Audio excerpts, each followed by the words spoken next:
Well, hello again, everyone. I want to welcome you to our daily devotions. We pray that all is well in your life and in your heart. And each day we come out with these daily inspirations to be an encouragement to you. And we hope that they're practical as well. And so we've titled today's devotional. I think it's something we all wrestle with and maybe a hope that we all have. And that is that we want to talk about making effective decisions, making effective decisions. I heard the story about a husband and a wife that before marriage, they came up with a game plan for decision making. The husband agreed that he would handle all the major decisions, and the wife said she'll take care of the minor ones. Well, at their 30th anniversary party, someone asked, how has that arrangement worked out? Because they were known for that. And the husband said, well, it's worked out great. I haven't had to make one decision in 30 years. Now, perhaps this couple lived in a bubble, or maybe this husband was so naive that he missed opportunities to lead. This much is true. We all know too well that life is filled with significant choices and decisions that come before us daily. In fact, decisions are so important. Choices are so very much a part of our life that they could potentially change the course of our life. And so we want to understand really how critical a role that choices and decisions play.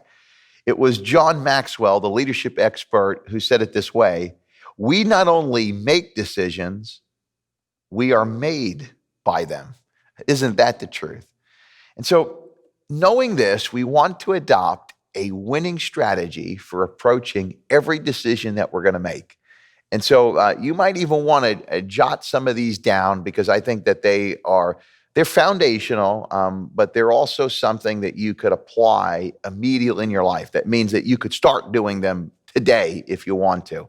And really, if you think about it, today, if God gives us tomorrow, is the Father of tomorrow. And so we need to start today with this, okay? And here it is.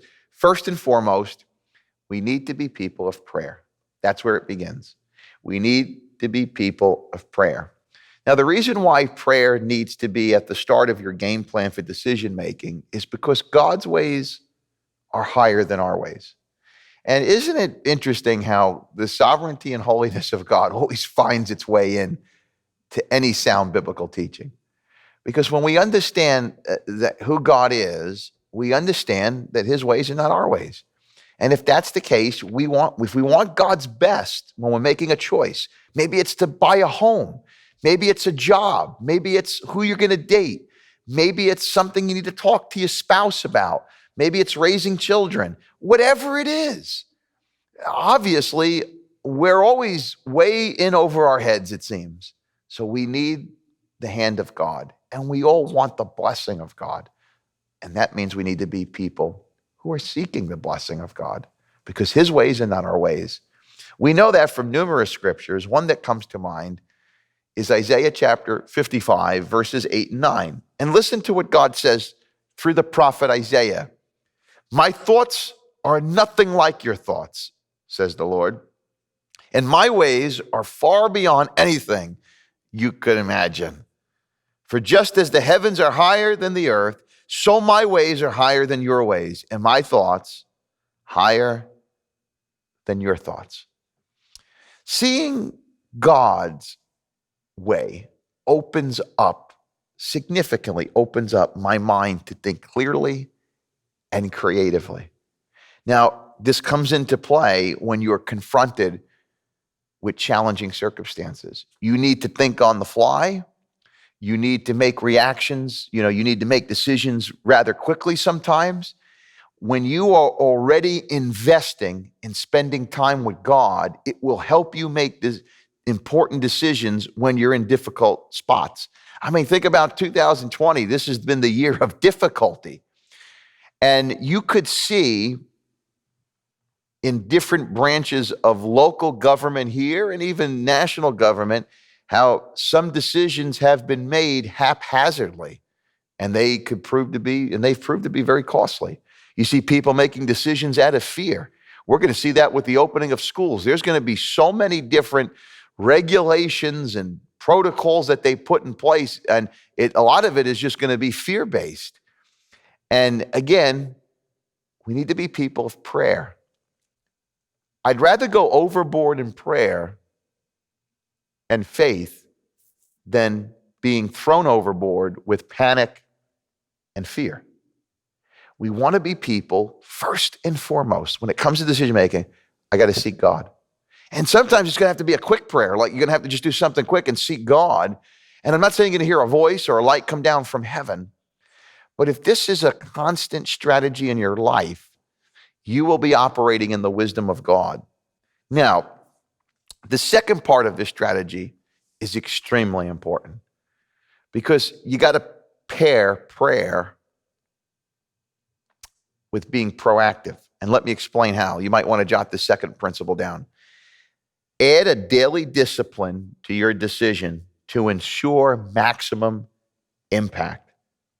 And what I mean by that is that if I'm going to be making a decision on something, I want to have a discipline that's attached to it. For example, say it's a financial decision you got to make, like you're going to buy a car or a home, or it's more schooling you're going to do. Maybe you're going to invest in a pricey test that's going to help you advance in your career.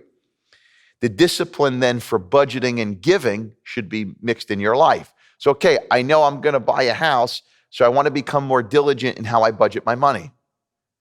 I got to make a decision that, okay, I'm going to step out of an apartment and buy a home, or I'm going to get a new car, or I'm going to take this step with school, or I have to do this work in my apartment or my house. Whatever it might be, whatever decision that you're going to make, throw a discipline in there with it, because that will help you accomplish whatever goal it is that God has put before you to do. But having a discipline, let's put it on a spiritual level or like kind of like a temptation level. If I'm praying about a struggle that I have, well, my prayer doesn't need to be, is this right or wrong? If it's wrong, it's wrong. I don't need to pray about that. Then the next part comes, I got to make a decision on, maybe I got to cut somebody out in my life that's dragging me down. Maybe I need to stop going to this place. Maybe I need to change my routine up. Well, if that's the case, if that's my prayer and that's a decision that I'm going to make, I also need to put a discipline in my life. And maybe that discipline is that I'm going to make it my business to be accountable to somebody. Now, I'm going to depend on that person to check in with me, but I'm going to check in with them. It's a two-way street. And so, again, I'm putting a discipline in with a decision. My decision is I want to be healthy in this area of my life. And so I'm putting a discipline in, say, of accountability. Or I'm putting if I struggle with money and I keep spending my money on things I shouldn't, well, I'm going to add some discipline with my money by asking somebody to have accountability in the area of money. And on we go. You're making a decision, but you're putting a discipline in place to help you. Now, how do I know that works? Well, I've seen it in my own life, and I have recommended this to people numerous times, and I've seen it work. I truly believe that our ability to make effective decisions rises and falls on implementing important, godly disciplines in our life. I see it in my own life. I like making it, okay, it's a good decision to make, but if I don't have anything to support it and people to support it, it might last for a little while, maybe a long time, but eventually it falls off. But I know that the decisions in my life that I make with prayer and having disciplines to support it, they last and they become good decisions. I even know in the church, there's decisions that I've made that if I made them in my flesh, I would have chose fear. But because I was doing it this way, seeking God and putting disciplines in place, I was able to make decisions of faith. And I pray that, and you can pray for me, that I continue to make decisions that way. I want the favor of God on my life, on my family, on the church, on people closest to me, people around me.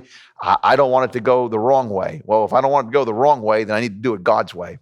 And I believe God's way is prayer, and I believe God's way is putting godly disciplines in my life to steer me in the right direction. Proverbs 12:1 says it this way: whoever loves discipline loves knowledge, but he who hates reproof, the Bible says, is stupid. It's foolishness. You want to have disciplines in your life, because disciplines is like being disciplined, like when you do something wrong, correcting you. Well, putting disciplines in your life That's being proactive.